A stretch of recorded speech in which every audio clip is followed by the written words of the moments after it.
Okay, the three-way color corrector that I had shown you earlier, if you notice that when we were working with that in the Lumetri presets and we typed in 3, we actually see that this is in an obsolete folder, meaning there are newer ways of doing it. I really like that three-way color corrector for setting midtones, blacks and whites, or highlights and shadows, but obviously they've improved for a reason. So I wanted to share with you some of the new options. So whatever workspace you're in, go ahead and click on color and get into the color workspace. And I'm just going to work with this same first clip. Boy, new day, still can't talk. Of the first interview clip with Jeff. So we can tell again that this has very much a yellow cast to it. So the minute that you go into the color workspace, it opens this Lumetri color window and it shows us that we're working with the clip of interview Jeff. And we have some options here. We have basic color corrections, we have creative color corrections, curves, color wheels and match, HSL secondary, hue saturation lightness, and vignettes. So let's start with the basic corrections. And the first thing you see is white balance and the white balance selector. So if you clicked on this and you were trying to find something that should be pure white. Now, what in this image is pure white? I'm not sure. Let's pretend that it's the wall and this should be pure white. So if we sample that, look at how much it sucked away all that warm color. Now the wall is white, but the temperature is still really very cool. It's not good. So now we can play with these sliders and try to warm it up a little bit.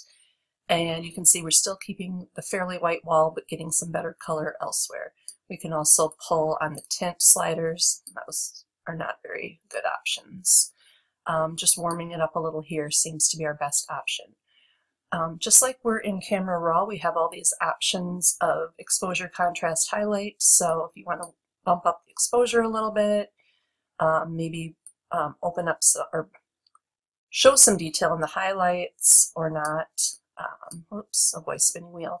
Open up the shadows. So see all the detail that came out in his jacket now? Too much. Everything is washed out, so that's a bit much, but we have that option. And saturation.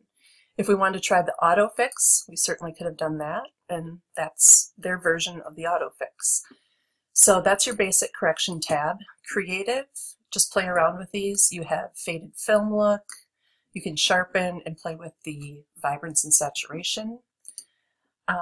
In curves, so we did this in one of our videos today where we had the luminance, luma, and then the RGB. So we're showing the luma overall. So if we wanted to kind of make that light S curve, we don't really need to do that because we already did the auto prior in the other screen. So this is actually making it look a little bit worse, I would say. So I wouldn't necessarily do that. But you can see we have lots and lots of options here. Color wheels and matches. Face detection allows you to keep skin tones looking true. He kind of looks like an Oompa Loompa here. And then vignetting, depending on what direction you go. And okay, there, I'm seeing it now. See how we're getting that dark vignetting option?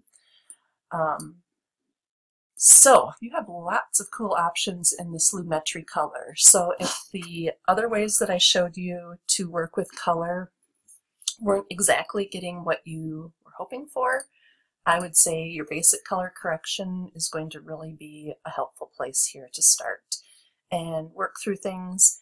And again, you're going to have to remember to balance them from clip to clip. So kind of keep that in mind.